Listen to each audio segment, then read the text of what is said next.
पूर्व श्लोक में भगवान ने बताया कि वह स्वयं ही अपना मित्र है और स्वयं ही अपना शत्रु है। अतः स्वयं अपना मित्र और शत्रु कैसे है, इसका उत्तर आगे के श्लोक में देते हैं। अर्थात पूर्व श्लोक के उत्तरार्ध की व्याख्या आगे के श्लोक में करते हैं।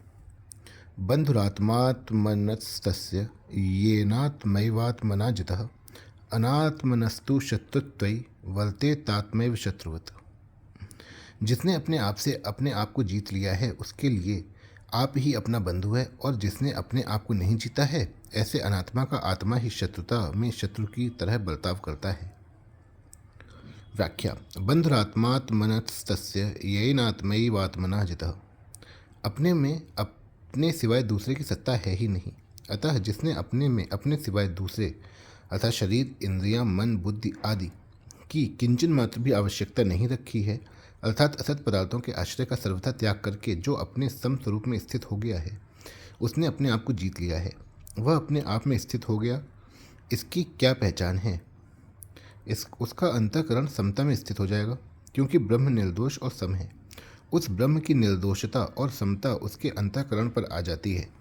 इससे पता लग जाता है कि वह ब्रह्म में स्थित है। तात्पर्य यह निकला कि ब्रह्म में स्थित होने से ही उसने अपने द्वारा अपने आप पर विजय प्राप्त कर ली है।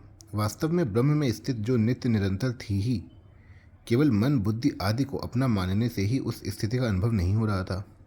संसार में दूसरों की सहायता के बिना कोई भी किसी पर विजय प्राप्त नहीं कर सकता, और दूसरों की सहायता लेना ही स्वयं को पराजित करना है। इस दृष्टि से स्वयं पहले पराजित होकर ही दूसरों पर विजय प्राप्त करता है।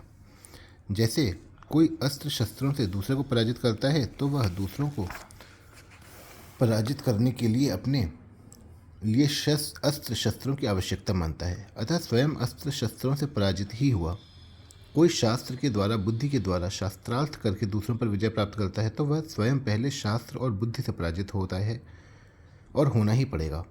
तात्पर्य यह निकला कि जो किसी भी साधन से जिस किसी पर भी विजय करता है वह अपने आप को ही पराजित करता है।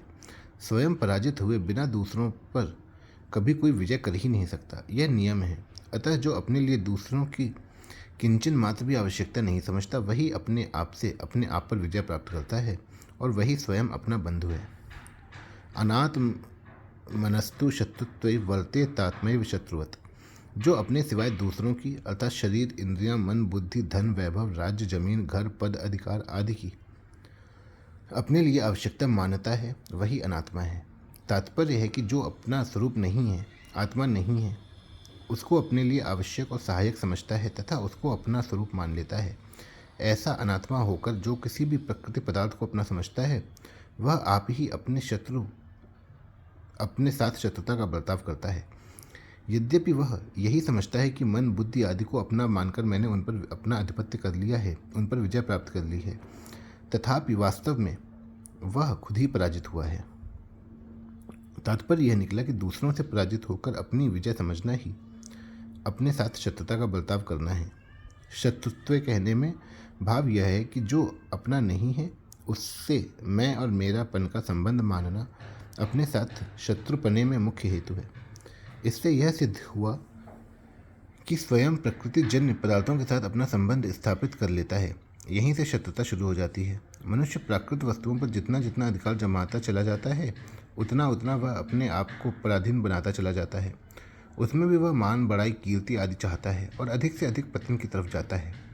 उसको दिखता तो यही है कि मैं अच्छा कर रहा हूँ, मेरी उन्नति हो रही है, पर बात बिल्कुल उल्टी है। वास्तव में वह अपने साथ अपनी शत्रुता को ही बढ़ा रहा है। बड़े आश्चर्य की बात है कि जो मानव शरीर जड़ता का सर्वथा त्याग करके केवल चिन्मयता की प्राप्ति के लिए मिला है उसको भूलकर वह वर्तमान में तथा मरने के बाद भी मूर्ति, चित्र आदि के रूप में अपना नाम रूप कायम रहे। इस तरह जड़ता को महत्व देकर उसको स्थिर रखना चाहता है। इस तरह चिन्मय होकर भी जड़ता की दासता में फंसकर वह अपने साथ महान शत्रुता का ही बर्ताव करता है। शत्रुवत कहने में भाव यह है कि शरीर, इंद्रियां, मन, बुद्धि आदि को अपनी समझकर वह अपने को उनका अधिपति मानता है, परंतु वास्तव में हो जाता है उनका दास। यद्यपि उसका बर्ताव अपनी दृष्टि से अपना अहित करने का नहीं होता, तथापि परिणाम में तो उसका अपना अहित ही होता है। इसलिए भगवान ने कहा है कि उसका बर्ताव अपने साथ शत्रुवत अर्थात शत्रुता की तरह होता है। तात्पर्य यह हुआ कि कोई भी मनुष्य अपनी दृष्टि से अपने साथ शत्रुता का बर्ताव नहीं करता, परंतु असत वस्तु का आश्रय लेकर मनुष्य अपने हित की दृष्टि से भी जो कुछ बर्ताव करता है वह बर्ताव वास्तव में अपने साथ शत्रु की तरह ही होता है, क्योंकि असत वस्तु का आश्रय परिणाम में जन्म मृत्यु रूप महान दुख देने वाला है। परिशिष्ट भाव। शरीर में मैं मेरापन ना रहे तो आप ही अपना मित्र है, और शरीर को मैं मेरा माने तो आप ही अपने शत्रु की तरह हैं। अर्थात अनात्मा को सत्ता देने से उसका परिणाम शत्रु की तरह ही होगा। शत्रुवत जो नुकसान शत्रु करता है वही नुकसान वह खुद अपना करता है। वास्तव में भोगी मनुष्य अपना जितना नुकसान करता है उतना शत्रु भी नहीं कर सकता। वास्तविक दृष्टि से देखा जाए तो शत्रु के द्वारा हमारा भला ही होता है, वह हमारा बुरा कर ही नहीं सकता, कारण कि वह वस्तुओं तक ही पहुंचता है, स्वयं तक पहुंचता ही नहीं। अतः नाशवान के नाश के सिवाय वह कर ही क्या सकता है। नाशवान के नाश से हमारा भला ही होगा। वास्तव में हमारा नुकसान हमारा भाव बिगड़ने से ही होता है।